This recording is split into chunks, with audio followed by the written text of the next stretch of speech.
Wala kang kwenta! Baog! Sigaw ni Carlos habang niyayakap ang buntis na kabit sa mismong mansyon na pinapawisan ni Elara. Sa kusina, nilulunok ni Elara ang luha habang pinaghahandaan ang biyenang mapangmata. Kinuha nila ang lahat, pati ang perang panligtas buhay ng ina niya. Ngunit hindi nila alam, ang babaeng tinatapakan nila ang lihim na bilyonaryang bumubuhay sa kumpanya nila. Oras na para bawiin ang lahat. Handa na ba silang magmakaawa? Wala kang kwenta. Baog. Ang malupit na sigaw ni Carlos ay tila punyal na bumaon sa dibdib ni Elara habang niyayakap ng lalaki ang buntis niyang kabit sa mismong mansyon kung saan pinagpapawisan ng kanyang asawa. Sa loob ng mainit at masikip na kusina, tahimik na nilulunok ni Elara ang kanyang mga luha habang naghahanda ng masaganang handaan para sa biyenang walang ginawa kundi maliitin siya. Kinuha nila ang lahat sa kanya, pati na ang nag-iisang perang panligtas buhay ng kanyang ina. Ngunit hindi alam ng mga taong ito na ang babaeng tinatapakan nila at ginagawang alipin ay ang lihim na bilyonaryang nagpapanatili sa paghinga ng kanilang nalulugmok na kumpanya. Oras na para bawiin ang lahat. Handa na ba silang magmakaawa sa paanan ng taong sinira nila? 4:00 pa lamang ng madaling araw, ngunit ang amoy ng pinakuluang tuwalya ng baka at ginigisang bagoong ay kumapit na sa lumang damit ni Elara. Punong-puno ng paso at hiwa ang kanyang mga kamay, mga tahimik na saksi sa araw-araw niyang pagiging alila sa sarili niyang pamamahay. Pumasok si Doña Sofia sa kusina, suot ang kanyang mamahaling bestida at mga perlas na kumikinang sa ilalim ng puting ilaw. Umikot ang mga mata ng matanda nang matikman ang sarsang gawa ni Elara. Walang pakundangan niyang itinulak ang mangkok, dahilan upang tumalsik ang mainit na sabaw sa namumulang braso ng nakababatang babae. Ano ba itong ginawa mo? Ang tabang. Katulad ng pagkatao mo, walang kwenta. Hindi na nga makapagbigay ng apo. Pati ba naman pagluluto ay hindi mo pa magawa ng maayos? Ang mga salitang iyon ay tila asidong dumaloy sa balat ni Elara. Yumuko na lamang siya at kinagat ang kanyang ibabang labi hanggang sa malasahan niya ang sariling dugo. Wala siyang karapatang lumaban. Nakatali ang kanyang kaluluwa sa pamilyang ito dahil sa utang na loob. Sila ang nagbayad ng ospital ng kanyang ina 10 taon na ang nakalilipas. Isang utang na pilit nilang ipinapabayad sa kanya gamit ang kanyang buong pagkatao at kalayaan. Nang magsimula ang marangyang salo-salo sa malawak na bulwagan ng mansyon, nanatili si Elara sa isang madilim na sulok. Pinagmamasdan niya ang mga bisitang nagtatawanan at nag-iinuman habang suot ang mga magagarang damit. Ngunit ang tunay na gumuho sa kanyang mundo ay ang pagdating ng kanyang asawang si Carlos. Hindi ito nag-iisa. Nakapulupot sa braso nito ang isang babaeng nakapulang bestida, si Stella, na buong pagmamalaking hinihimas ang kanyang lumalaking tiyan. Naglakad sila sa gitna ng mga panauhin na tila sila ang tunay na mag-asawa. Lumapit si Carlos kung saan nakatayo si Elara. Ang mga mata nito ay walang bakas ng awa o konsensya. Elara, kunin mo na ang mga gamit mo sa kwarto natin sa itaas. Doon na matutulog si Stella simula ngayon. Kailangan ng anak ko, ng tagapagmana ko, ang malaki at maaliwalas na kwarto. Doon ka na muna sa lumang bodega sa likod. Ang mga salitang yon ay humiwa sa hangin, nagpapatigil sa paghinga ni Elara. Ang bodega ay madilim, maalikabok, at walang maayos na bintana. Ngunit ang mas masakit ay ang pagtanggap ng buong pamilya sa kabit ng kanyang asawa sa mismong harapan niya nang walang kahit anong pagtutol. Bago pa man makasagot si Elara, umilaw at naramdaman niya ang panginginig ng kanyang lumang cellphone sa loob ng kanyang bulsa. Isang tawag mula sa ospital kung saan nakakonfine ang kanyang ina. Ang tinig ng nurse sa kabilang linya ay puno ng pagmamadali at pangamba. Kailangan ng kanyang ina ng agarang operasyon upang mabuhay at kailangan ng paunang bayad bago sila magsimula. Nanginginig ang buong katawan ni Elara. Ang kanyang mga kamay na puno ng kalyo at paso ay nagmamadaling nagbukas ng aplikasyon ng bangko sa basag na screen ng kanyang telepono. Iyon ang perang lihim niyang inipon sentimo por sentimo mula sa pagtitipid sa mga allowance na binibigay sa kanya at sa pagtitinda ng mga lumang gamit. Ngunit tila huminto ang pag-ikot ng mundo nang bumungad sa kanya ang numero sa screen. 0. Walang natira. Wala ni isang kusing. Napatingin siya kay Carlos. Umaapaw ang luha at pakiusap sa kanyang mga mata habang hawak ng mahigpit ang kanyang telepono. Carlos, ang pera ko sa bangko nawawala. Kailangan ng mama ko ng operasyon ngayon din. Nagmamakaawa ako. Tiningnan lamang siya ni Carlos na tila isa siyang nakakadiring insekto. Ngumisi ang lalaki at inayos ang kwelyo ng kanyang mamahaling polo. Yung perang nandoon? Kinuha ko na. Ibinili ko ng bagong set ng diamante si mama para sa birthday niya at binilhan ko rin ng relo si Stella. Pera ko rin naman yon. Nakikitira at nakikikain ka lang naman dito. Ang bawat bigkas ng lalaki ay tila mabigat na semento na dumagan sa dibdib ni Elara. Hindi siya makahinga. Ang paningin niya ay nagdidilim at ang paligid ay nagiging malabo. Iniwan niya ang kanyang ina sa isang malamig na kwarto ng ospital. Umaasang makakaipon siya ng sapat para sa pagpapagamot nito. Tapos ay kukunin lang ng lalaking pinagsilbihan niya ng buong buhay upang ipangregalo sa babaeng sumisira sa kanyang pamilya. Muling nagliwanag ang screen ng kanyang telepono. Ang nurse ay nagbabalita ng may halong paghingi ng tawad. Wala na.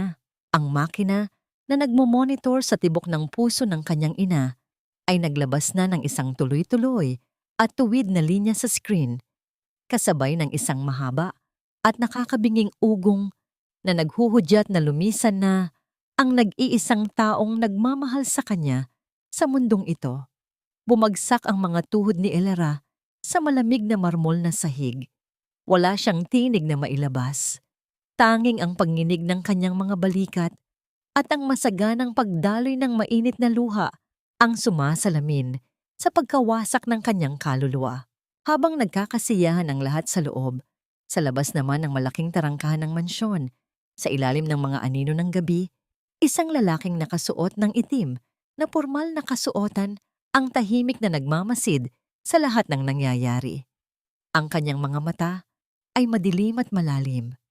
Naghihintay lamang ng tamang oras upang magpakilala.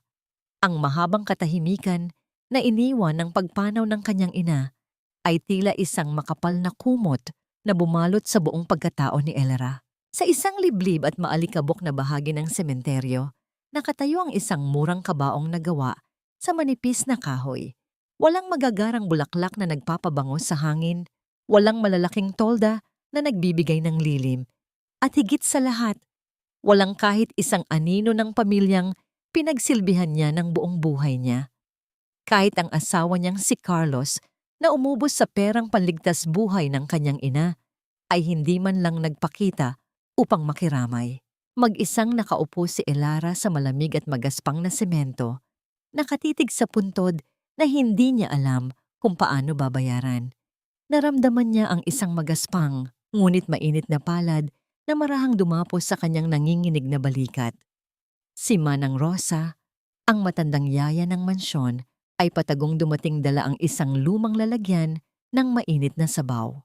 Ang mga mata ng matanda ay namumula at puno ng luha habang pinagmamasdan ang kaawa-awang kalagayan ng dalaga na itinuring na rin niyang parang sariling anak. Pabulong na nakiusap ang matanda na kumain siya kahit kaunti upang magpalakas, sabay ipinasok ang mainit na lalagyan sa mga kamay ni Elara na puno pa rin ng mga bakas ng paso mula sa kusina ni Doña Sofia. Bago pa man makasagot si Elara at maibuka ang kanyang tuyong mga labi, isang pamilyar na bulto ng lalaking nakasuot ng pormal na itim na kasuotan ang lumapit sa kanila mula sa likuran ng mga lumang puntod. Siya ang lalaking nakatayo sa labas ng tarangkahan ng mansyon noong gabing gumuho ang mundo ni Elara. Walang kahit anong pag-aalinlangan tungkol sa alikabok at dumi ng paligid, marahang lumuhod ang lalaki sa mabato at matigas na lupa sa harapan ni Elara. Sa halip na abutan siya ng panyo upang pawiin ang kanyang mga luha, nasanay na siyang punasan ng sarili niyang mga kamay. Dahan-dahang inilatag ng lalaki ang kanyang malinis at mamahaling panyo sa ilalim ng mga tuhod ni Elara upang protektahan ang balat nito mula sa matatalas na bato. Ang simpleng galaw na yon ay nagdala ng isang hindi pamilyar na init sa nanlalamig na puso ni Elara. Isang uri ng malalim na pagpapahalaga at paggalang na tila ba isa siyang napakahalagang tao na hindi dapat nasasaktan. Iniangat ng lalaki ang kanyang paningin at ang kanyang mga mata ay nagtataglay ng isang malalim na kalungkutan at matibay na determinasyon na tila matagal na niyang kilala ang dalaga. Nagpakilala siyang si Mateo Cruz, ang personal na abogado ng yumaong ina ni Elara. Naguluhan si Elara at tila huminto ang kanyang paghinga. Wala silang kakayahang magbayad ng abogado, lalo pa ang isang lalaking halatang nanggaling sa mataas na antas ng lipunan na may maayos na tindig at pananalita. Iniabot ni Mateo ang isang makapal na folder na naglalaman ng mga dokumentong may tatak ng isang tanyag at internasyonal na bangko. Sa bawat salitang lumalabas sa bibig ni Mateo, unti-unting nabubunyag ang isang malaking katotohanang ibinaon ng panahon. Ang tunay na ama ni Elara, na namatay nang siya ay bata pa, ay hindi isang hamak na manggagawa, kundi isang bilyonaryong nag-iwan ng isang napakalaking trust fund na nakapangalan lamang sa kanya at maaari lamang buksan kung sakaling mamatay ang kanyang ina o sumapit siya sa tamang edad. Ngunit ang pinakanakakagimbal na pahayag ni Mateo ay ang katotohanan tungkol sa kumpanya ni Carlos. Ipinaliwanag ng abogado na ang perang nagligtas sa nalulugmok na negosyo ng mga Ramirez sa loob ng 10 taon ay hindi galing sa kung sinong mahiwagang imbestor na lagi nilang ipinagmamalaki sa mga handaan. Ito ay ang patagong pagdaloy ng pera mula sa sariling pondo ni Elara. Isang lihim na kasunduan ang ginawa ng kanyang ina kasama ang bangko at si Mateo upang patuloy na suportahan ang pamilya Ramirez sa pag-asang dahil sa tulong na ito ay hindi itataboy at pagmamalupitan si Elara ng pamilya ng kanyang asawa. Tila isang mabigat na pader ang bumagsak sa dibdib ni Elara. Ang lahat ng kanyang pagdurusa, ang paggising ng madaling araw para maging alila, ang mga panlalait ni Doña Sofia na tinanggap niya dahil sa akalang utang na loob, lahat ng yon ay isang nakakabaliw na panlilinlang. Siya ang literal na bumubuhay sa mga taong kumuha ng nag-iisang pag-asa ng kanyang ina na mabuhay. Ang kanyang dibdib ay mabilis na umaangat at bumabagsak dahil sa magkahalong matinding puot at pagkalito tungkol sa dahilan kung bakit inilihim ito ng kanyang ina ng ganito katagal hanggang sa huling hininga nito. Tinitigan siya ni Mateo. At ang presensya ng lalaki ay tila naging isang matibay na sandigan na humaharang sa bagyong pilit na sumisira sa natitirang katinuan ng dalaga. Tiniyak ni Mateo na ngayong wala na ang kanyang ina, ang buong kapangyarihan at pagpapasya sa buhay at kinabukasan ng buong angkan ng Ramirez ay nakasalalay na lamang sa mga kamay ni Elara. Ang tanong ni Mateo kung ano ang unang utos ng dalaga ay nag-iwan ng malalim na alingawngaw sa paligid. Ibinaba ni Elara ang kanyang paningin sa pinakahuling pahina ng dokumento kung saan nakasulat ang halaga ng pondo na bumubuhay sa mga taong sumira sa kanya. Marahang isinara ni Elara ang makapal na folder at kasabay nito ay natuyo ang mga luhang kanina pa umaagos sa kanyang mga pisngi. Ang paningin niya ay napalitan ng isang malamig at matalim na kinang na hindi pa nakikita ni Numan. Tumingala siya at hinarap ang direksyon ng daan, pabalik sa lungsod, bago tuluyang nagbitiw ng isang pabulong ngunit matatag na pahayag. Babalik ako sa mansyon. Ang paghakbang ni Elara pabalik sa mansyon ng mga Ramirez ay tila pagpasok sa isang pamilyar na selda, ngunit sa pagkakataong ito Ang preso ay nag-uwi ng susi. Bitbit ang kanyang lumang napudpod na bag, nagawa sa murang tela. Sinalubong siya ng nakasanayang lamig ng aircon na tila nagpapabigat lalo sa hangin. Sa gitna ng malawak na sala, nakaupo si Doña Sofia habang marangyang humihigop ng kanyang tsaa tuwing hapon. Agad na umikot ang mga mata ng matanda nang makita ang itim na damit ni Elara na nababalot pa ng alikabok mula sa sementeryo. Walang bahid ng pakikiramay sa mukha nito. Bagkus ay isang ngiti ng pandidiri ang sumilay sa kanyang mga labi. Pinunasan ni Doña Sofia ang kanyang bibig gamit ang isang mamahaling serbilyeta bago nagbitiw ng mga salitang sinadyang patalimin upang makasugat. Saan ka ba galing at ganyan ang hitsura mo? Akala ko ba ay sumunod ka na sa nanay mong walang pinag-aralan sa kabilang buhay? Kung babalik ka lang din dito para maging pabigat at magdala ng malas sa pamamahay ko, sana ay nanatili ka na lang sa sementeryo. Imbes na umiyak o manginig sa takot tulad ng dati, huminga ng malalim si Elara. Kinuyom niya ang kanyang mga palad hanggang sa bumaon ang kanyang mga kuko sa sariling balat. Pilit na itinatago ang nagliliyab na apoy sa kanyang dibdib. Lumapit siya at yumuko upang gawin ang nakasanayang pagmamano, ang pinakamataas na anyo ng paggalang na laging ipinipilit sa kanya bilang isang mahirap na manugang na may utang na loob. Ngunit bago pa man dumampi ang kanyang noo sa balat ng matanda, marahas na binawi ni Doña Sofia ang kanyang kamay na tila nakahawak ng isang nakakadiring sakit. Sa mismong sandaling iyon, lumabas mula sa kusina si Carlos kasama si Stella. May hawak na baso ng malamig na orange juice ang kabit ng kanyang asawa. Nang makita si Elara, isang mapanuyang na ngiti ang gumuhit sa mukha ni Stella. Sa isang sinadyang galaw na kunwari ay nadulas, itinapon ng babae ang buong nilalaman ng baso nang direkta sa itim na damit ni Elara. Ang malagkit at malamig na likido ay mabilis na kumalat sa tela. Tumutulo pababa sa kanyang mga binti hanggang sa marungisan ang malinis na sahig ng mansyon.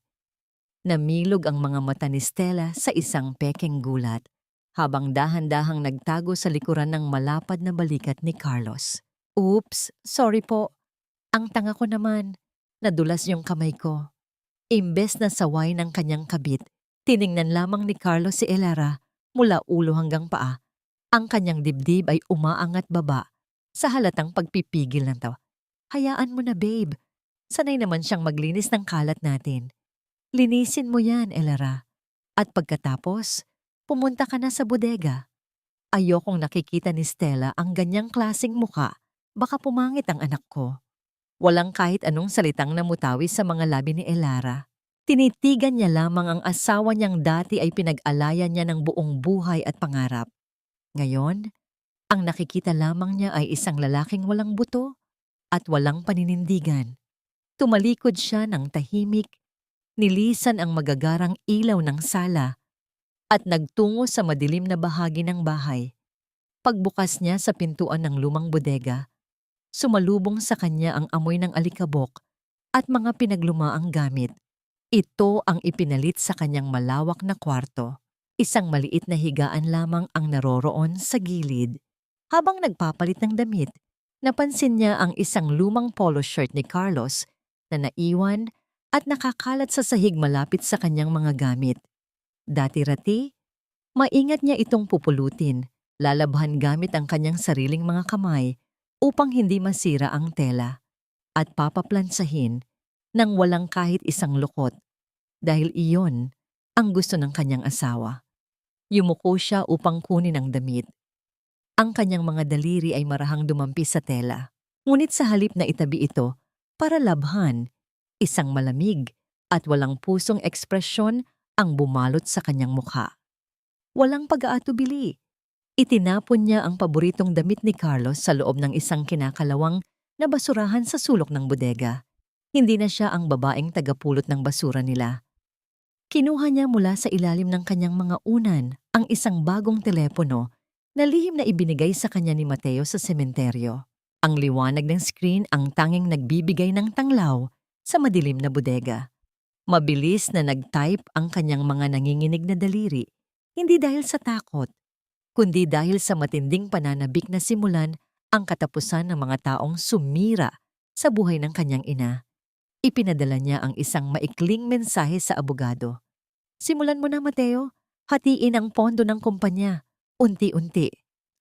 Sa kabilang bahagi ng lungsod, sa loob ng isang mataas at tahimik na opisina na napapalibutan ng mga salamin, umilaw ang telepono ni Mateo Cruz na nakapatong sa ibabaw ng kanyang makintab na mesa.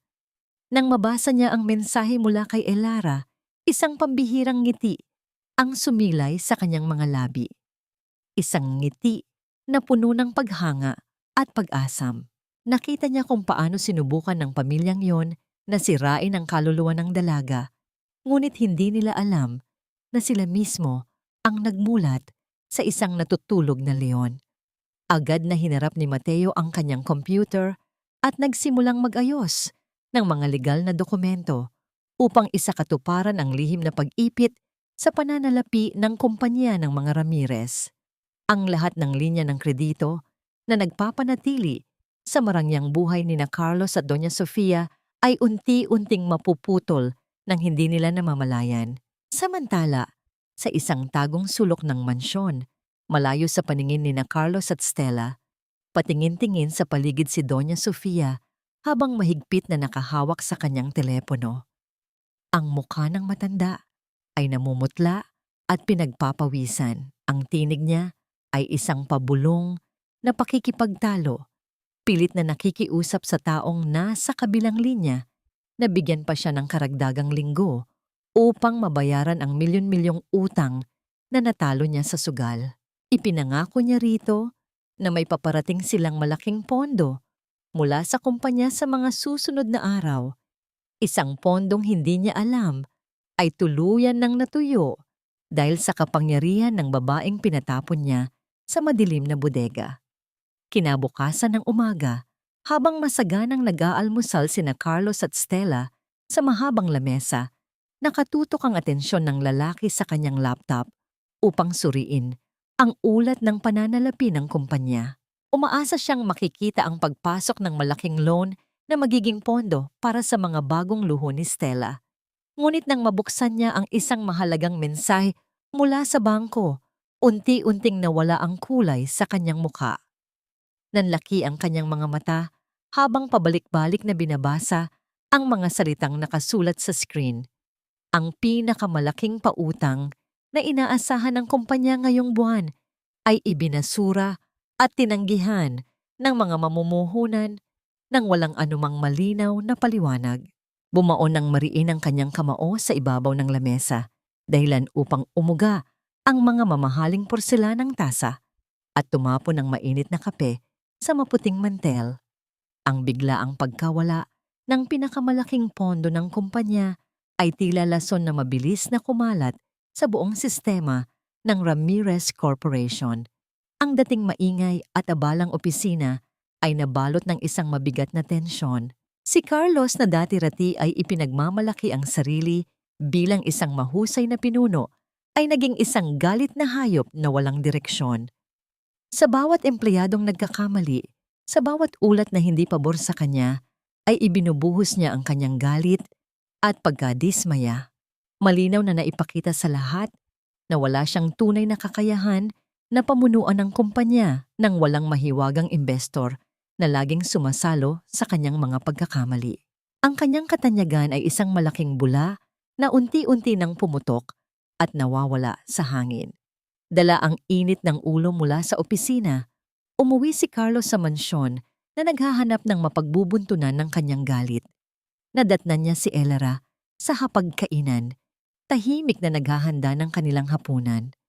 Ang bawat putahe ay maingat na inihanda at nakahain ng maayos, tulad ng lagi niyang ginagawa sa loob ng 10 taon.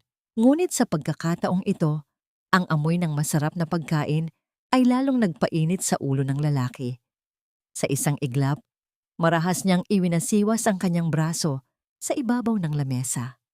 Ang lahat ng pinaghirapan ni Elara, ang mga mamahaling plato na minanapan ng pamilya Ramirez, ang mga kubyertos na pilak, at ang mga pagkaing masarap sanang pagsasaluhan ay bumagsak lahat sa sahig at nagkalat sa paligid. Ang maliliit na piraso ng basag na porselana ay kumalat na tila mga bituin sa madilim na sahig na gawa sa kahoy. Ito ba ang ginagawa mo buong araw?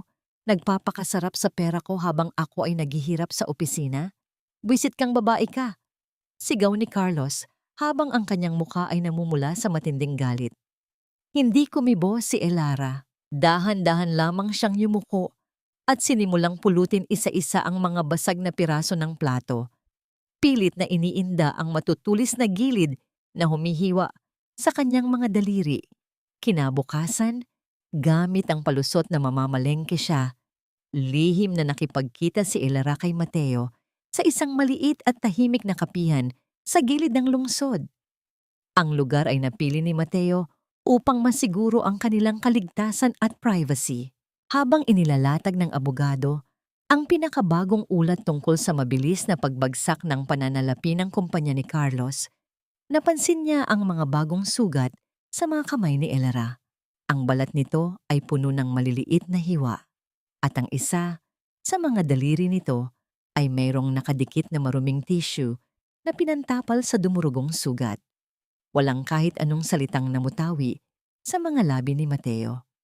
Tahimik lamang siyang kumuha ng first aid kit mula sa kanyang bag na laging nakahanda.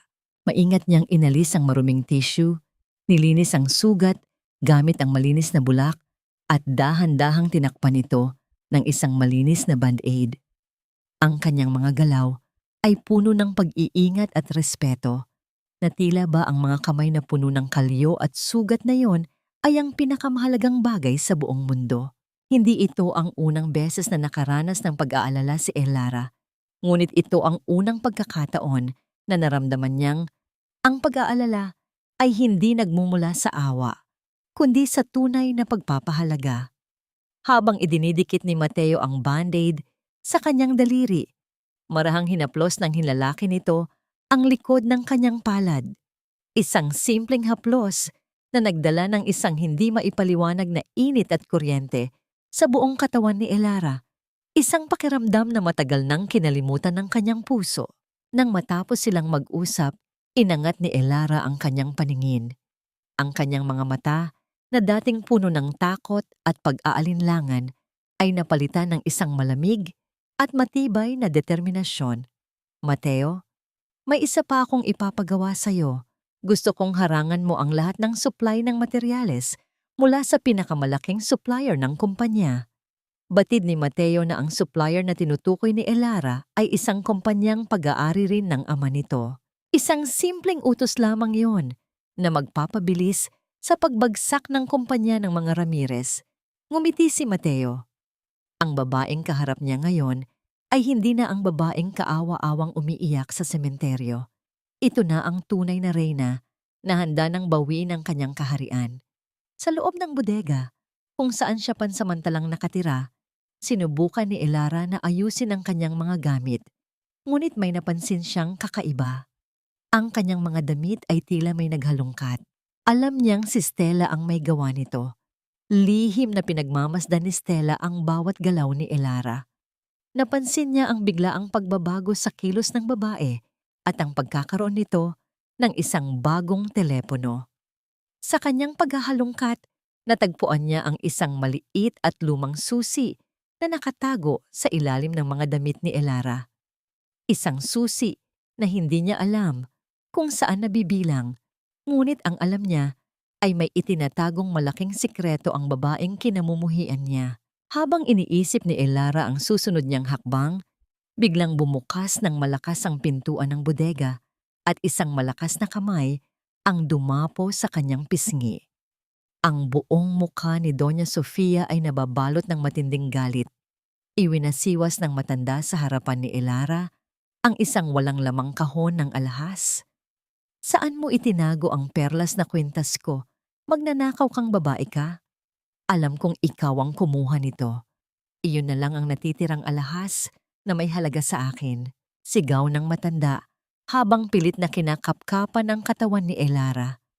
Ang totoo, Ang kwintas na yon ay matagal nang naisanla ni Doña Sofia upang ipambayad sa kanyang lumalaking utang sa sugal. Ngunit kailangan niya ng isang taong mapagbibintangan upang pagtakpan ang sarili niyang kasalanan. Nakatayo lamang si Elara. Iniinda ang sakit at hapdi sa kanyang pisngi habang tinititigan ng matandang babae na handang gawin ang lahat upang maprotektahan ang sarili nitong kasinungalingan. Habang nakatayo at hawak ang kanyang namumulang pisngi, tinitigan lamang ni Elara si Doña Sofia. Hindi siya sumagot o lumaban. Dahan-dahan lamang siyang yumuko sa matanda at bumulong ng isang walang emosyong paumanhin. Ang kanyang katahimikan at pagiging sunod-sunuran ay lalong nagpasidhi sa pagmamalaki ng matanda na buong akala ay hawak pa rin niya sa leeg ang kaawa-awang manugang. Umalis si Doña Sofia mula sa bodega na may ngiti ng tagumpay sa kanyang mga labi. Hindi alam na ang bawat pagyuko ni Elara ay isang maingat na paghihintay sa tamang oras ng pagbagsak ng buong pamilya. Ang pag-aakala nilang kahinaan ni Elara ang magiging pinakamalaki nilang pagkakamali. Dahil sa pag-aakalang nasa kanila pa rin ang kontrol, lalong naging palalo si Stella sa loob ng mansyon. Inutos niyang palitan ang lahat ng mamahaling kurtina at muebles sa master's bedroom dahil hindi raw ito nababagay sa kanyang sopistikadong panlasa. Ipinilit din niyang ibili siya ni Carlos ng pinakabagong modelo ng kotse, isang malaking luho na hindi na nila kayang tustusan. Ngunit dahil sa takot na iwanan siya ng babaeng nagdadala ng kanyang inaakalang tagapagmana, isinantabi ni Carlos ang lahat ng katinuan. Ginamit niya ang huling credit card ng kumpanya na may pinakamataas na limitasyon. Pilit na pinapanatili ang ilusyon ng kayamanan kahit na ang kanilang negosyo ay unti-unti nang nilalamon ng pagkalugi. Isang hapon, habang abala ang lahat sa kanilang mga pagkukunwari, isang hindi inaasahang bisita ang dumating sa mansyon. Isang eleganteng lalaki na nakasuot ng mamahaling suit ang nagpakilala bilang abogado ng isa sa mga pinakamalaking kliyente ng Ramirez Corporation na nag-aalala sa mga kumakalat na balita tungkol sa hindi magandang takbo ng kumpanya. Ito ay si Mateo Cruz, gamit ang isang perpektong pagkukunwari upang personal na makita ang kalagayan ni Elara. Habang nasa gitna sila ng pag-uusap sa sala, sinadyang tawagin ni Stella si Elara mula sa kusina. Sa harap mismo ni Mateo, inutusan niya si Elara na lumuhod at punasan ang sahig na sinadya niyang tapunan ng tubig. Dalian mo, Elara. Baka madulas pa ako at mapahamak ang baby namin. Ikaw ang sisisihin ko kapag may nangyaring masama sa tagapagmana ng pamilyang ito. Ang bawat salita ni Stella ay tila matutulis na karayom na tumutusok sa puso ni Mateo. Nakita niya ang pagpipigil sa mga mata ni Elara, ang bahagyang panginginig ng mga kamay nito habang kumukuha ng basahan. Sa ilalim ng kanyang profesional na maskara, mariing kinuyom ni Mateo ang kanyang mga kamao sa loob ng kanyang bulsa. Hindi niya maaring ipakita ang kanyang tunay na nararamdaman, ngunit hindi rin niya maaring hayaang apihin si Elara sa kanyang harapan, gamit ang kanyang awtoridad bilang abogado. Marahan siyang tumikhim upang makuha ang atensyon ni Carlos. Mr. Ramirez, I hope you don't mind me saying this pero ang ganitong pagtrato sa inyong legal na asawa sa harap ng mga bisita ay maaaring makasira sa imahe ng inyong pamilya at ng inyong kumpanya. Alam nyo na, public perception is very important in business. Ang kanyang mga salita ay kalmado ngunit may bigat. Agad na namutla si Carlos. Ang takot na mawalan ng mukha sa harap ng isang importanteng tao ay mas matindi kaysa sa takot niya kay Stella. Mabilis niyang itinayo si Elara mula sa pagkakaluhod. Sa sandaling iyon, ginawa ni Mateo ang isang bagay na hindi inaasahan ng lahat. Marahan niyang hinubad ang kanyang mamahaling itim na coat at maingat na ipinatong ito sa mga balikat ni Elara na basang-basa ng maruming tubig at sabon. Ang init mula sa damit ng lalaki ay tila isang yakap na humaplos sa nanlalamig niyang katawan. Ang amoy ng mamahaling pabango ni Mateo ay nagbigay sa kanya ng isang panandaliang pakiramdam ng kaligtasan. Bago tuluyang umalis, habang nakatalikod sina Carlos at Stella, lihim na inilagay ni Mateo sa palad ni Elara ang isang maliit na bagay. Isang bagong telepono, mas maliit at mas madaling itago kaysa sa nauna. Kasabay nito, bumulong siya ng mga salitang tanging si Elara lamang ang makakarinig. "Malapit na, Elara. Magtiwala ka lang sa akin." Ang kanyang mainit na hininga sa tainga ni Elara ay nag-iwan ng isang kakaibang kilabot na gumapang sa buong katawan ng dalaga. Nang gabing iyon, sa loob ng malamig at madilim na bodega, hindi mapigilan ni Elara na hawakan ang mamahaling coat ni Mateo. Isiniksik niya ang kanyang mukha sa malambot na tela nito at nilanghap ang amoy na naiwan. Isang amoy na sumisimbolo sa lakas, respeto at proteksyon. Sa unang pagkakataon, sa loob ng maraming taon, isang tunay na luha ang pumatak mula sa kanyang mga mata. Hindi ito luha ng kalungkutan o pagdurusa, kundi luha ng pasasalamat at pag-asa dahil sa isang taong nagparamdam sa kanya na siya ay may halaga. Sa kabilang banda, sa loob ng marangyang kwarto ni na Carlos at Stella, lihim na kinakapkapan ni Stella ang kanyang tiyan. Ang paglaki nito ay hindi natural. May iniinom siyang isang kakaibang gamot na nagdudulot ng pamamaga upang mapaniwala ang lahat na siya ay buntis. Isang malaking panloloko ang kanyang ginagawa. Isang desperadong hakbang upang makuha ang kayamanan ng mga Ramirez. Kinabukasan, isang opisyal na sulat mula sa bangko ang dumating sa mansyon. Naglalaman ito ng huling babala. Si Doña Sofia ang unang nakabasa nito. Ang kanyang mga kamay ay nanginginig habang tinititigan ang nakasulat na halaga ng kanilang utang at ang petsa kung kailan sa pilitang kukunin ng bangko ang kanilang bahay at lahat ng ari-arian. Ang katapusan na matagal na niyang itinatago ay narito na at handa na siyang lamunin ng buo. Ang hanging umiihip sa loob ng mansyon ng mga Ramirez nang hapong iyon ay tila nagbago ng timpla. Hindi na ito ang pamilyar na malamig at malupit na simoy ng pang-aapi, kundi isang masangsang at malagkit na tamis na nanggagaling sa kasinungalingan. Sa gitna ng malawak na sala na napalilibutan ng mga mamahaling antigong kagamitan, isang hindi inaasahang tagpo ang naganap. Si Doña Sofia, na dati-rati ay hindi man lang matingnan ng diretso si Elara, ay nakaupo ngayon sa kanyang paboritong silya habang may suot na maskara ng kabaitan.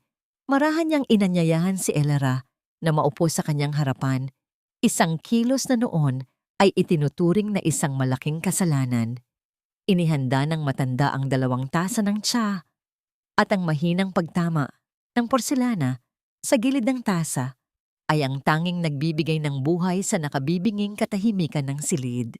Ngumiti ang matanda.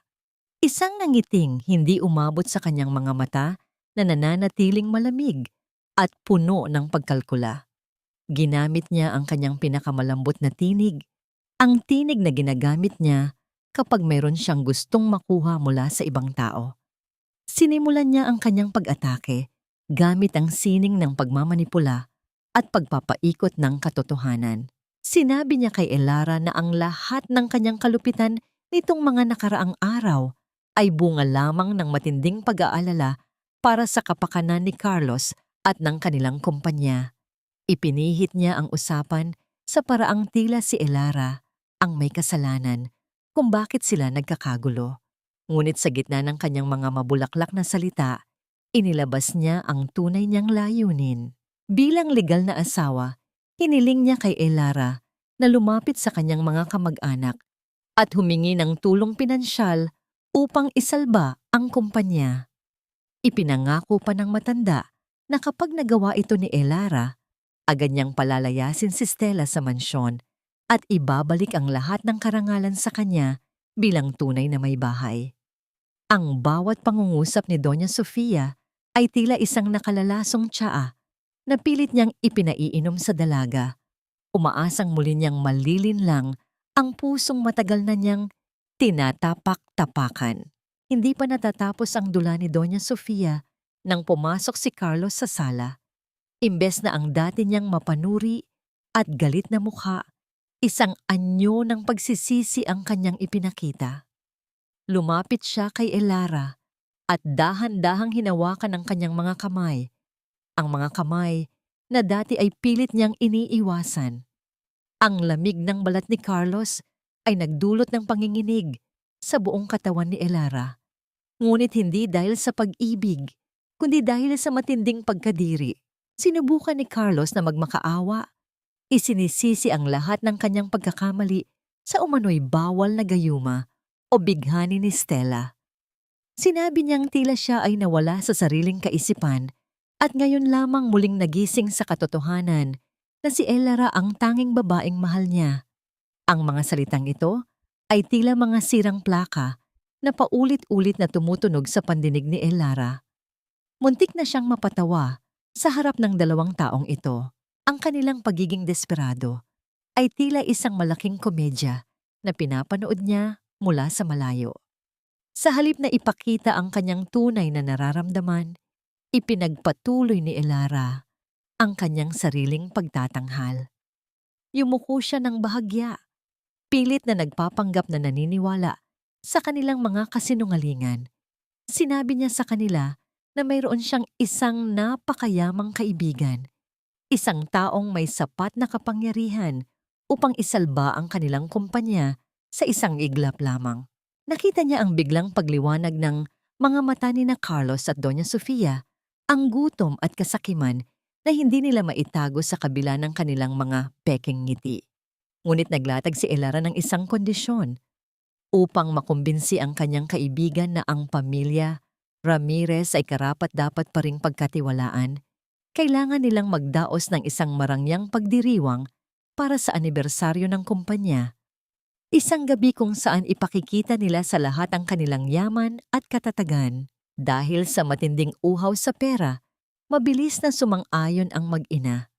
Kahit na wala na silang sapat na pondo, handa silang kumuha ng panibagong utang na may malaking interes upang pondohan ang huling pagdiriwang na ito. Hindi alam na ito na ang huling pako sa kanilang sariling kabaong. Habang nagaganap ang mapanlinlang na usapan sa sala, sa likod ng makapal na kurtina ng silid kainan, nakatayo si Stella habang nanggagalaiti sa galit.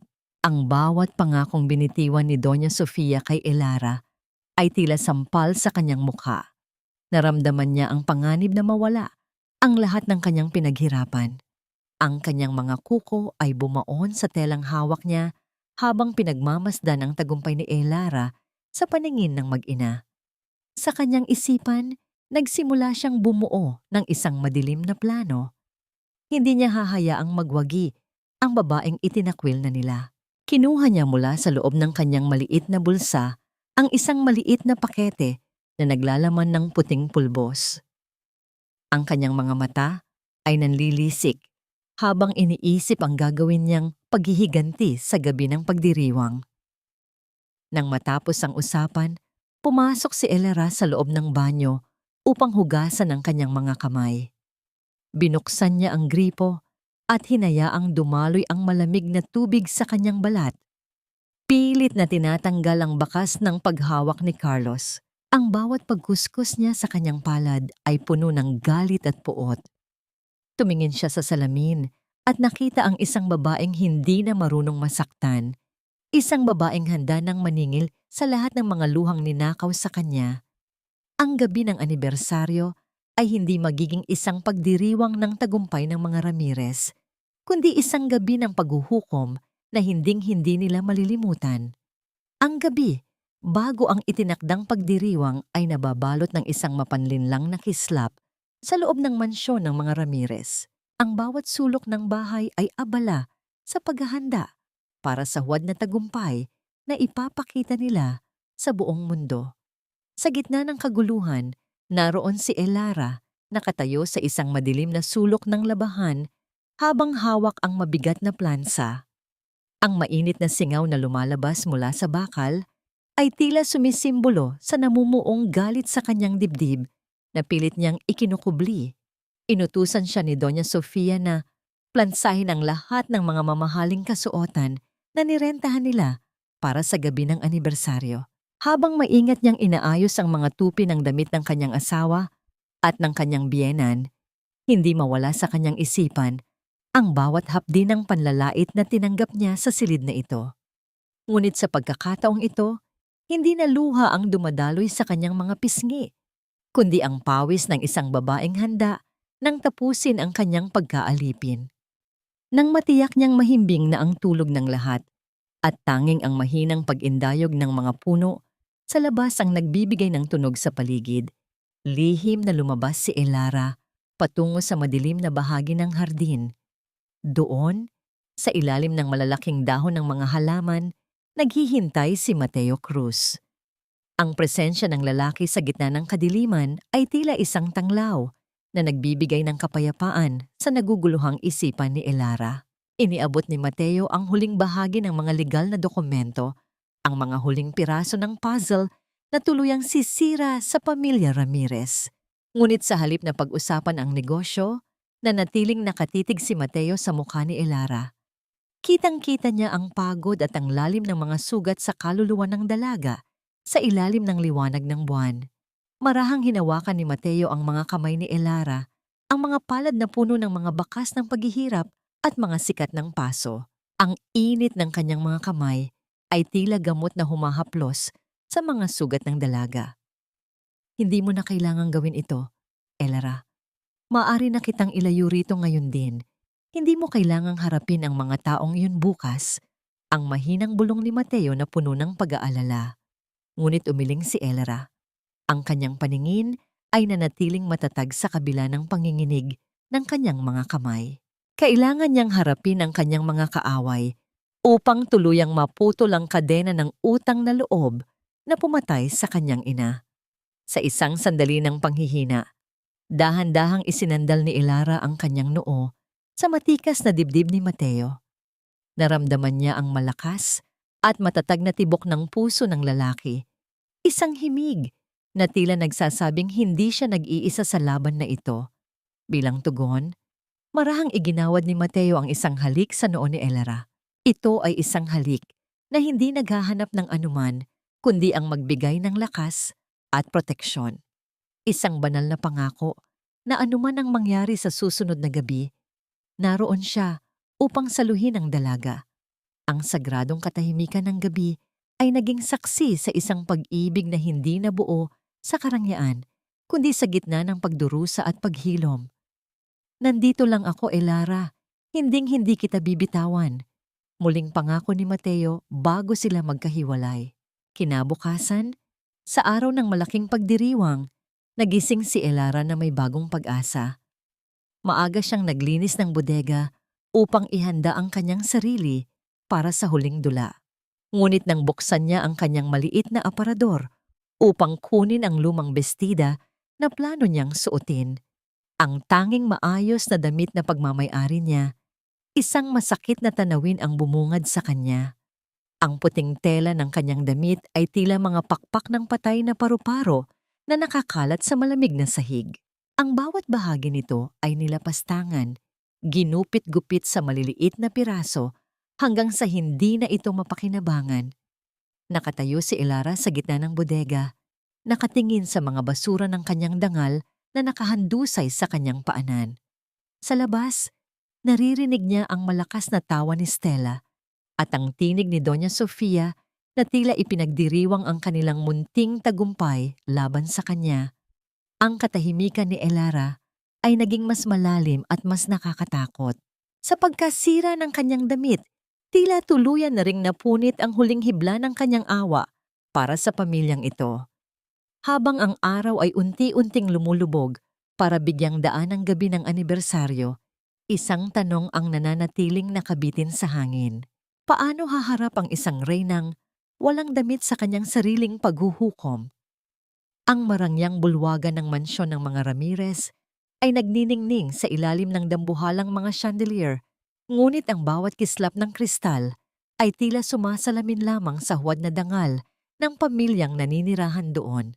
Ang hangin ay puno ng amoy ng mamahaling pabango at tuyot na halakhak ng mga panauhing kabilang sa mataas na lipunan.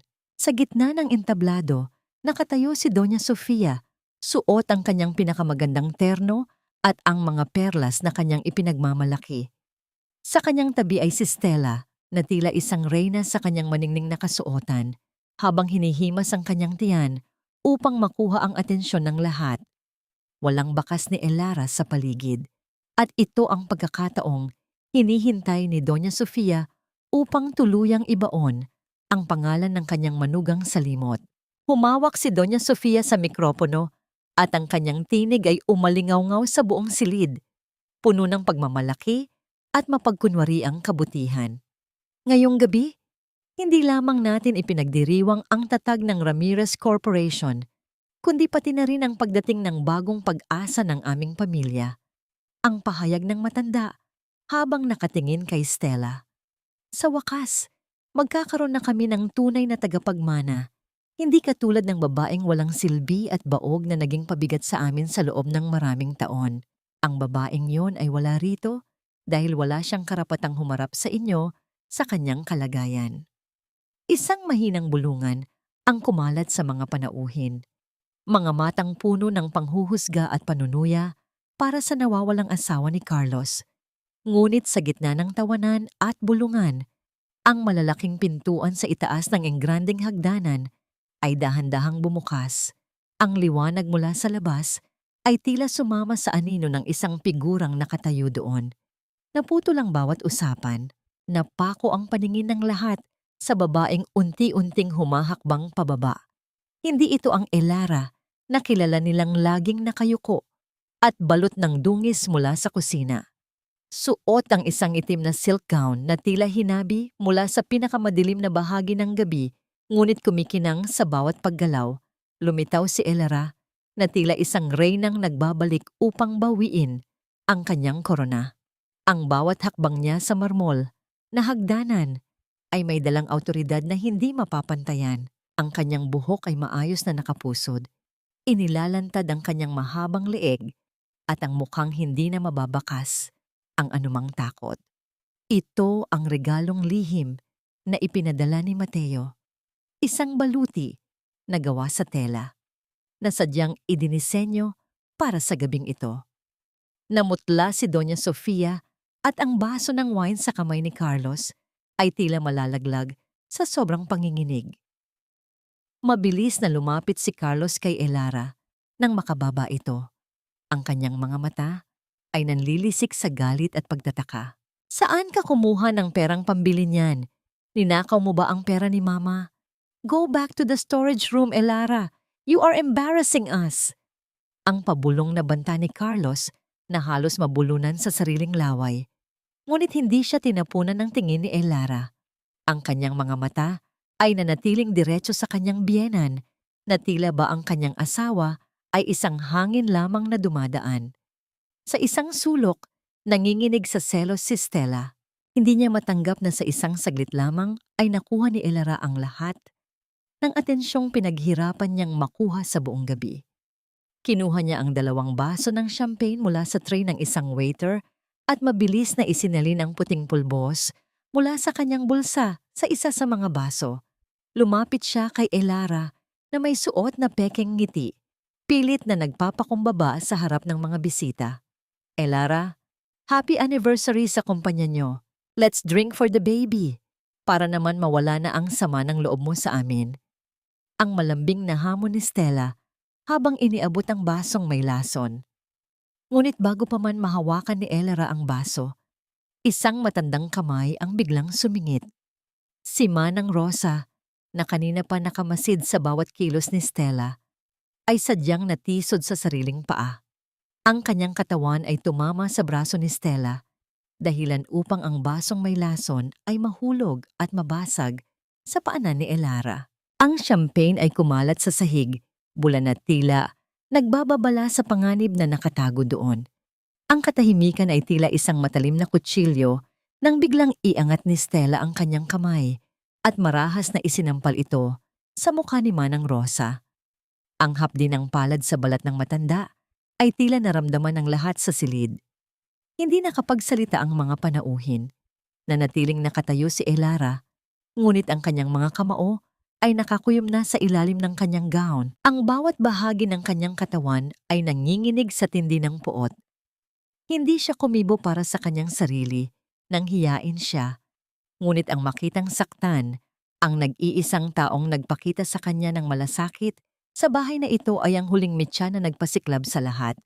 Lumapit si Elara kay Manang Rosa at sa harap ng lahat, dahan-dahan niyang kinuha ang kanyang sariling silk na panyo at marahang pinunasan ang pisngi ng matanda na nagsisimula ng mamula. Pagkatapos, tumayo siya na nang tuwid at tinitigan si Stella sa mga mata, isang tingin na punong-puno ng pangako ng kamatayan para sa dangal ng mga Ramirez.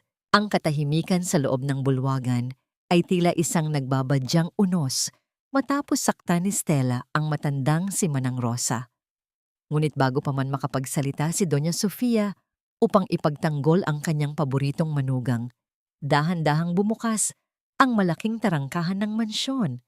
Ang liwanag mula sa labas ay nagbigay daan sa pagpasok ni Mateo Cruz. Kasunod ang isang grupo ng mga lalaking nakasuot ng formal na uniforme at may hawak na mga legal na dokumento. Ang bawat yabag ng sapatos ni Mateo sa makintab na marmol ay tila isang hatol na umuukit sa kapalaran ng bawat taong naroroon. Walang kahit anong kaba sa kanyang mukha, tanging ang isang matikas na tindig at matalim na paningin na direktang nakatutok sa mga Ramirez. Mabilis na lumapit si Carlos. Ang kanyang mukha ay namumula sa halo-halong hiya at galit dahil sa paggambala sa kanyang mahalagang okasyon. Attorney Cruz, what is the meaning of this? This is a private party. Wala kayong karapatang pumasok dito kasama ang mga pulis. Ang singhal ni Carlos habang pilit na itinutulak ang mga dokumentong hawak ni Mateo. Ngunit ang abogado ay nanatiling kalmado. Isang malamig na ngiti ang sumilay sa kanyang mga labi habang iniaabot ang isang opisyal na kasulatan na may tatak ng korte at ng pinakamalaking bangko sa bansa. Ipinaliwanag niya sa harap ng lahat na ang mansyong tinitayuan nila, pati na ang bawat piraso ng muebles at maging ang pangalan ng Ramirez Corporation ay hindi na pagmamay-ari ng pamilya. Lahat ng ito ay naisailalim na sa isang sapilitang pagbili ng Cruz Trust Fund dahil sa hindi mabayarang mga utang at pagkalugi ng kumpanya. Nabitawan ni Doña Sofia ang kanyang baso ng champagne at ang tunog ng pagbagsak nito sa sahig ay tila hudyat ng pagtatapos ng kanyang paghahari. Ang kanyang mga kamay ay nanginginig habang pilit na itinatanong kung sino ang misteryosong may-ari ng naturang pondo na bumili sa kanilang buhay. Sa gitna ng naguguluhang mga panauhin, dahan-dahang humarap si Mateo kay Elara. Sa isang kilos na punong-puno ng paggalang at katapatan, yumukod ng malalim ang abogado sa harapan ng babaeng kanina lamang ay tinatawag nilang walang silbi. Narito na ang lahat ng mga dokumento, Senyorita Elara. Ang lahat ng ari-ariang ito ay nasa ilalim na ng iyong pangalan at kapangyarihan. Ang pahayag ni Mateo ay tila isang kidlat na tumama sa gitna ng bulwagan. Ang lahat ng bulungan ay napalitan ng isang nakakabinging katahimikan habang ang lahat ng mata ay nakapako sa babaeng nakaitim na gown na ngayon ay nakatayo ng tuwid at may dangal. Dahan-dahang humakbang si Elara patungo sa gitna ng entablado. Ang bawat galaw niya ay puno ng bigat at awtoridad. Tinitigan niya si Doña Sofia at si Carlos, ang 2 taong naging dahilan ng kanyang impyerno sa loob ng 10 taon. Sa loob ng 1 dekada, nanatili akong tahimik. Hinayaan ko kayong tratuhin ako na parang basahan dahil sa akalang utang ko sa inyo. Ang buhay ng aking ina, ang simula ni Elara, ang kanyang tinig ay malalim at malamig na tila nagmumula sa kailaliman ng kanyang mga sugat. Ngunit ang katotohanan ay kayo ang may utang sa akin. Ang bawat sentimong ginamit niyo para sa inyong mga luho, ang bawat barya na nagligtas sa kumpanyang ito, ay nanggaling sa pondo ng aking ama. Pinakain ko ang mga linta na unti-unting sumisipsip sa aking pagkatao. Hindi makapagsalita si Carlos, ang kanyang mga tuhod ay tila nawalan ng lakas at napilitang sumandal sa dingding upang hindi tuluyang bumagsak. Habang si Stella naman ay pilit na nagtatago sa likuran ng mga panauhin, nanginginig sa takot na mabunyag ang kanyang mga kasalanan. Inilabas ni Mateo ang huling dokumento, ang opisyal na utos ng korte para sa pagpapaalis sa kanila sa mansyon. Binigyan sila ng 1 oras upang kunin ang kanilang mga personal na gamit at lisanin ang bahay na hindi na nila pagmamayari. Ang marangyang pagdiriwang ay naging isang eksena ng mabilis na pagbagsak habang ang mga pulis ay nagsimulang tumayo sa paligid upang tiyakin ang pagpapatupad ng batas. Ngunit bago pa man makagalaw ang sinuman, lumapit ang isa sa mga pulis kay Carlos. Isang pares ng malamig na bakal ang kinuha nito mula sa kanyang baywang. Ang tunog ng paglalapat ng mga ito sa mga pulso ni Carlos ay tila ang huling hininga ng kanyang kalayaan. Si Carlos ay inaresto sa mga kaso ng malakihang pandaraya sa pananalapi, palsipikasyon ng mga dokumento ng kumpanya at ang pagnanakaw ng pondong inilaan para sa pagpapagamot ng ina ni Elara, isang ebidensyang matagal ng pinaghandaan ni Mateo sa tulong ng mga lihim na ulat ng bangko. Habang hinihila ng mga awtoridad si Carlos palabas ng mansyon, ang bawat pagsisigaw at pagmamakaawa niya ay tila hangin na lamang na naglalaho sa harap ng matatag na paninindigan ni Elara. Naiwan si Elara sa gitna ng bulwagan, nakatingin sa kanyang asawang dinadala patungo sa kadiliman, habang ang anino ng kanyang nakaraan ay unti-unti ring lumilisan upang bigyang daan ang isang masakit ngunit malayang simula. Ang malakas na hila ng mga awtoridad kay Carlos patungo sa pintuan ng mansyon ay nagdulot ng isang nakapanlulumong eksena na nasaksihan ng lahat ng mga panauhin. Sa gitna ng kaguluhan, pilit na kumakawala ang lalaki. Ang kanyang mukha ay basang baso ng pawis at luha, habang ang kanyang dating kagalang-galang na tindig ay tuluyan ng gumuho. Lumingon siya kay Elara na may mga matang puno ng desperasyon at huwad na pagsisisi. Elara, asawa ko, nagmamakaawa ako sa'yo. Patawarin mo ako. Nabulag lang ako ng ambisyon. Nabulag lang ako ni Stella. Mahal kita, Elara. Hindi mo ba kayang patawarin ang lalaking pinangakuan mo ng habambuhay sa harap ng dambana? Ang bawat salita ni Carlos ay tila isang nakakadiring lason sa pandinig ni Elara. Tinitigan niya ang lalaking ito, ang lalaking dati niyang inakalang magiging kanlungan niya mula sa unos. Ngunit siya palang mismong unos na sisira sa kanyang buhay.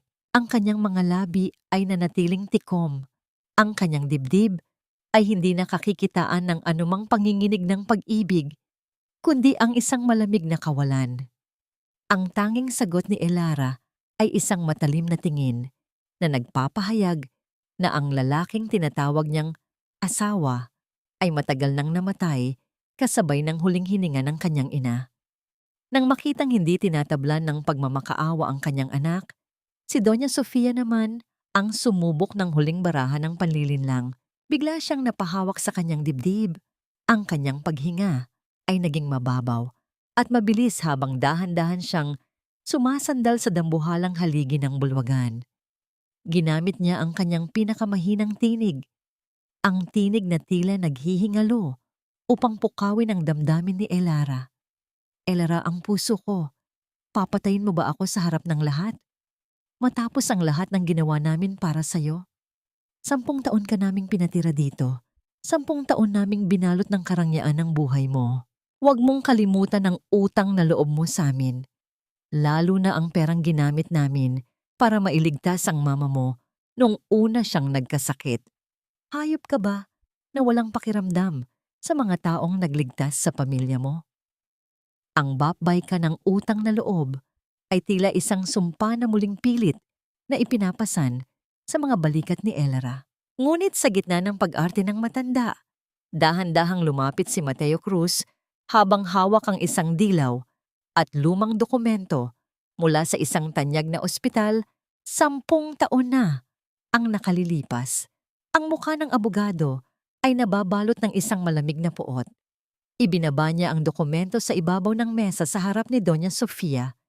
Ipinaliwanag ni Mateo sa harap ng lahat na batay sa mga rekord ng ospital, ang pamilya Ramirez ay hindi kailanman naglabas ng kahit isang sentimo para sa operasyon ng ina ni Elara. Sa halip, ginamit nila ang pondong ipinadala ng bangko mula sa lihim na trust fund ni Elara upang bayaran ang bill, at ang natirang pera ay kanilang ibinulsa at ginamit upang isalba ang kanilang kumpanya.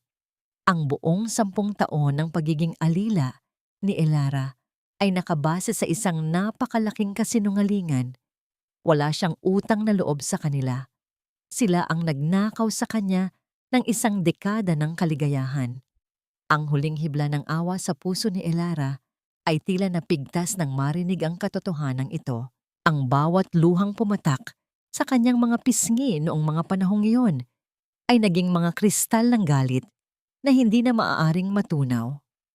Habang nagaganap ang komprontasyon, napansin ng isa sa mga pulis si Stella na pilit na lumulusot sa mga panauhin patungo sa pintuan sa likod. May hawak siyang isang malaking bag na puno ng mga alahas na dinampot niya mula sa kwarto ni Doña Sofia bago ang kaguluhan. Nang harangin siya ng mga awtoridad, ang kanyang mukha ay nababalot ng matinding takot. Sa isang mabilis na kilos upang makatakas, natisod siya sa dulo ng kanyang gown, dahilan upang bumagsak siya sa sahig.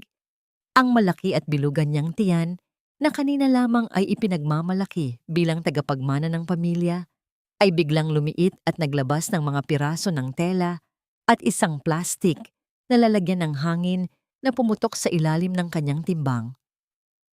Isang malaking panloloko ang nabunyag sa harap ng lahat. Walang tagapagmana, walang sanggol, isa lamang itong kasinungalingan upang makuha ang puso at kayamanan ni Carlos. Ang bawat panauhin ay napasinghap sa gulat at pandidiri sa truther na ito. Sa ilalim ng malakas na buhos ng ulan na tila nakikisimpatya sa galit ni Elara, ang buong pamilya Ramirez ay kinaladkad palabas ng kanilang dating mansyon. Ang bawat pagsisigaw ni Doña Sofia at pagmumura ni Stella ay tila nalunod sa tunog ng ulan na humahampas sa lupa. Sila ay itinapon sa kalsada na walang dala kundi ang damit sa kanilang mga katawan at ang bigat ng kanilang mga kasalanan. Ang mansyon na dati ay nagniningning sa karangyaan ay naging tahimik at payapa matapos lumisan ang mga linta. Nanatiling nakatayo si Elara sa gitna ng malawak na bulwagan, nakatingin sa bukas na tarangkahan. Naramdaman niya ang isang mainit na kumot na ipinatong sa kanyang mga balikat. Si Manang Rosa, na may mga mata ng kagalakan at pag-ibig, ay marahang yumakap sa kanya. "Tapos na, anak. Malaya ka na." Ang bulong ng matanda. Bumagsak ang mga tuhod ni Elara sa malamig na sahig. Hindi na niya kayang dalhin ang bigat ng kalayaang ito. Sa kauna-unahang pagkakataon, ang kanyang mga hikbi ay hindi nanggagaling sa sakit, kundi sa isang matinding pagkakawala ng lahat ng kanyang kinimkim na pait. Lumapit si Mateo at tumabi sa kanya sa sahig, hindi upang patigilin siya sa pag-iyak, kundi upang iparamdam na mayroon ng isang taong handang makinig sa kanyang bawat hinagpis. Sa gitna ng madilim at tahimik na bulwagan, ang tanging buhay ay ang 2 taong nakaupo sa sahig. Ang isa ay naglalabas ng lahat ng dumi ng nakaraan, at ang isa ay nananatiling matatag na sandigan para sa isang bagong bukas. Ang matinding katahimikan sa loob ng malawak at bakanteng bulwagan ng mansyon ay tila isang malalim na dagat na dahan-dahang lumalamon sa bawat piraso ng nakaraan. Hindi kaagad itinayo ni Mateo si Elara mula sa pagkakaluhod nito sa malamig na sahig. Sa halip, marahan din siyang umupo sa tabi ng dalaga. Dinidikit ang kanyang balikat sa nanginginig na balikat nito upang iparamdam na hindi siya kailangang tumayo ng mag-isa. Hinayaan niya ang bawat hikbi ni Elara na umalingaw-ngaw sa mga dingding ng bahay, mga tunog ng pagkawala na tila binabasag ang bawat pader ng pagdurusa na itinayo sa loob ng 10 taon. Walang kahit anong salita ng pangaral, walang pagmamadali. Naramdaman ni Elara ang init ng palad ni Mateo na pilit na hinahawakan ang kanyang nanginginig na kamay. Isang haplos na nagsasabing ligtas na siyang maging mahina. Sa gitna ng dilim at ng malamig na marmol, nahanap ni Elara ang lakas na ilabas ang lahat ng pait, ang lahat ng galit, at ang lahat ng luhang ninakaw sa kanya ng pamilya Ramirez. Sa bawat paghinga niya, tila unta-unting lumilisan ang bigat sa kanyang dibdib, pinapalitan ng isang kakaibang gaan na ngayon lamang niya naramdaman. Lumipas ang ilang linggo at ang ingay ng lungsod ay napalitan ng mapayapang awit ng mga ibon sa isang maliit na hardin sa labas ng bayan. Ipinasyal ni Elara ang kanyang mga daliri sa malambot na lupa habang maingat na nagtatanim ng mga bagong binhi. Ibinenta na niya ang mansyon ng mga Ramirez. Ayaw na niyang magtago ng kahit anong bahagi ng gusaling iyon na naging saksi sa kanyang pagkaalipin. Ang kanyang bagong bahay ay payak lamang, gawa sa kahoy at puno ng bintana na hinahayaang pumasok ang liwanag ng araw sa bawat sulok. Ang kanyang buhok ay maikli na ngayon, isang pagbabagong sumisimbolo sa pagputol niya sa lahat ng ugnayan sa kanyang madilim na nakaraan. Habang pinagmamasdan niya ang kanyang mga kamay na dati ay puno ng paso at hiwa, napansin niyang ang mga sugat ay nagiging maseselang peklat na lamang, mga paalala ng kanyang katatagan sa halip na kanyang kahihiyan. Isang hapon, nagtungo si Elara sa sementeryo. Dala ang isang bungkos ng mga sariwang puting liryo. Inilatag niya ang mga bulaklak sa ibabaw ng puntod ng kanyang ina. Ang hangin ay marahang humahaplos sa kanyang mukha, tila isang banayad na yakap mula sa kabilang buhay. "Ma, patawarin mo ako." Ang pabulong na panalangin ni Elara habang hinahawakan ang malamig na marmol. Ngunit ang tawad na hinihingi niya ay hindi dahil sa pagkukulang, kundi ang paghingi ng tawad sa kanyang sarili dahil hinayaan niyang sirain siya ng ibang tao sa loob ng napakahabang panahon. Sa puntod na yun, tuluyan na niyang ibinaon ang bawat alaala ng panlalait at bawat hapdi ng pagtalikod ni Carlos. Ang kanyang ina ay wala na. Ngunit ang pamanang iniwan nito, ang kanyang kalayaan at ang kakayahang magsimulang muli, ay ang kayamanang hinding-hindi na mananakaw ng sinuman. Sa sandaling iyon, nararamdaman niya ang pagkilos ng isang tao sa kanyang likuran. Hindi na siya kinakabahan. Alam na ng kanyang puso kung kaninong yabag ang lumalapit. Dumating si Mateo na may dalang 2 tasa ng mainit na tsokolate. Ang singaw nito ay dahan-dahang sumasama sa malamig na hangin ng hapon. Walang kahit anong mabulaklak na salita. Tumayo lamang ang lalaki sa kanyang tabi bilang isang tahimik na kasama. Ang presensya ni Mateo ay tila isang angkla sa gitna ng dagat, matatag at laging naroroon para sa kanya. Hindi siya tinatanong ng lalaki tungkol sa kanyang mga plano o kung kailan siya muling magmamahal. Sapat na ang malaman nilang dalawa na narito sila para sa isa't isa, handang harapin ang anuman sa sarili nilang bilis. Kinuha ni Elara ang nakatali niyang lumang ribon sa buhok, ang huling gamit na pagmamay-ari niya mula noong nasa mansyon pa siya. Tiningnan niya ito ng ilang sandali bago dahan-dahang binuksan ang kanyang mga daliri at hinayaang tangayin ito ng malakas na ihip ng hangin.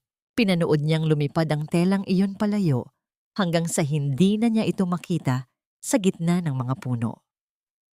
Sa sandaling iyon, ang kanyang buhok ay malayang sumasayaw sa hangin, kasabay ng kanyang kaluluwang tuluyan nang nakalaya sa kulungan ng kahapon.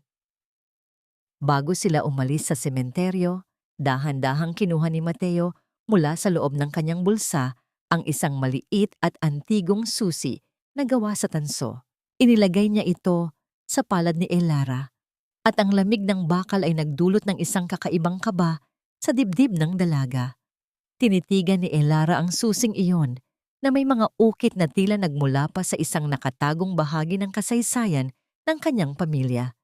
Isang misteryosong nangiti ang sumilay sa mga labi ni Mateo. Isang ngiting tila may itinatagong malaking sorpresa na magbubukas ng isang bagong kabanata sa buhay ni Elara. Ang susing iyon ay hindi lamang para sa isang pinto, kundi para sa isang katotohanang hindi pa niya kailanman naguni-guni. Isang matinding pag-aasam ang bumalot sa puso ni Elara. Habang hinihintay ang paliwanag ni Mateo, hindi alam kung anong lihim ang muli niyang mabubuksan. Ang susing tanso na ibinigay ni Mateo ay hindi nagbukas ng isang kaban ng kayamanan na puno ng ginto, kundi isang pintuan patungo sa isang bagay na higit pa sa salapi. Dinala ni Mateo si Elara sa isang maaliwalas na gusali sa gitna ng lungsod. Nang ipasok ni Elara ang susi at marahang pihitin ang seradura, bumungad sa kanya ang isang malawak na pasilidad na puno ng liwanag. Ito ay isang formal na tanggapan at kanlungan para sa isang foundation na ipinangalan sa kanyang yumaong ina. Ipinaliwanag ni Mateo habang nakatayo sa likuran ng dalaga at hinahayaan itong damhin ang buong paligid na ang pondo ng kanyang ama ay inilaan hindi lamang para sa kanyang pansariling luho, kundi upang magtayo ng isang institusyong magbibigay ng libreng edukasyon, kabuhayan, at legal na tulong para sa mga babaeng biktima ng pang-aabuso at karahasan sa loob ng sarili nilang tahanan. Si Elara ang itinalagang punong direktor nito. Sa sandaling iyon, napagtanto ni Elara na ang lahat ng kanyang pinagdaanan ay hindi isang walang kwentang pagdurusa. Ito ay naging isang matibay na pundasyon upang mailigtas niya ang iba pang mga babaeng nakakulong sa madilim na silid ng kalupitan. Lumipas ang ilang buwan, ang Elara na dati ay laging nakayuko at natatakot sa sariling anino ay tuluyan ng naglaho. Suot ang isang simpleng puting blusa at maong na pantalon, ang kanyang maikling buhok ay malayang sumasayaw sa hangin habang naglalakad siya sa mga pasilyo ng foundation. Ang kanyang tinig, na dati ay isang nanginginig na bulong lamang sa loob ng kusina ng mga Ramirez, ay ngayon umuukit ng pag-asa sa mga kababaihang nakikinig sa kanyang mga panayam.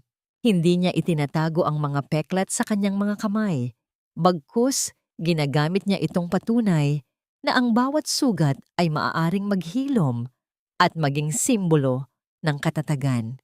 Sa bawat babaeng natutulungan niyang makatayo sa sariling mga paa, pakiramdam ni Elara ay muli niyang binubuhay ang pangarap ng kanyang ina.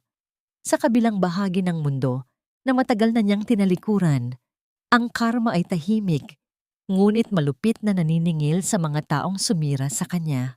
Nakaupo si Carlos sa malamig at magaspang na semento ng kanyang maliit na selda. Ang kanyang katawan ay payat at ang kanyang mga mata ay nakatitig sa kawalan.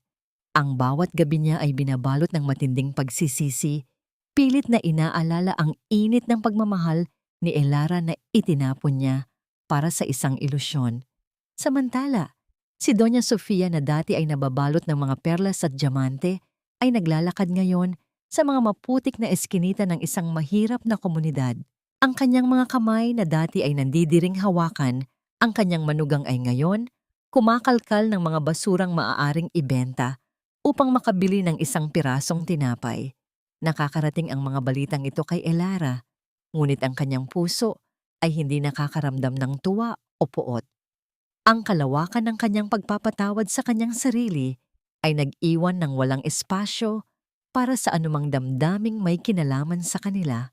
Para kay Elara, ang pamilya Ramirez ay mga anino na lamang na tuluyan ng nilamon ng nakaraan. Nang dumating ang paglubog ng araw, nagtungo sina Elara at Mateo sa isang tahimik na baybayin malayo sa ingay ng lungsod. Ang dagat ay kalmadong humahalik sa pinong buhangin, umaatras at sumusulong sa isang mapayapang sayaw. Naglalakad sila nang magkatabi. Ang kanilang mga paa ay sabay na lumulubog sa dalampasigan. Walang mga mabulaklak na salitang namumutawis sa kanilang mga labi. Walang mga pangako ng walang hanggan na madalas marinig sa mga pelikula. Sa halip, dahan-dahang inilapit ni Mateo ang kanyang kamay at isiningit ang kanyang mga daliri sa pagitan ng mga daliri ni Elara. Ang mahigpit at maiinit na pagkakadaop ng kanilang mga palad ay sapat na upang iparating ang lahat ng nais nilang sabihin. Isang pag-ibig na nag-ugat sa paggalang, na mulaklak sa gitna ng paghihintay at pinatibay ng tahimik na suporta. Tumigil sila sa paglalakad upang panoorin ang kalangitan na nagkukulay kahel at ginto. Dahan-dahang isinandal ni Elara ang kanyang ulo sa matipunong balikat ni Mateo. Naramdaman niya ang matatag na paghinga ng lalaki, isang himig ng kaligtasan na matagal na niyang hinahanap. Ang hangin mula sa dagat ay dahan-dahang naglaro sa mga liro ng buhok ni Elara, dahilan upang tumabon ito sa kanyang mukha. Maingat na iniangat ni Mateo ang kanyang malayang hand at ginamit ang kanyang mga daliri upang suklayin at isabit ang nakawalang buhok sa likod ng tainga ni Elara. Ang pagdampi ng balat ng lalaki sa kanyang pisngi ay tila isang banal na haplos, nagdadala ng isang banayad na panginginig na umabot hanggang sa kaibuturan ng kanyang puso. Inangat ni Elara ang kanyang paningin at tinitigan ang mga mata ng lalaking hindi kailanman sumuko sa pag-unawa sa kanyang mga sugat. Isang matamis at payapang nangiti ang sumilay sa kanyang mga labi.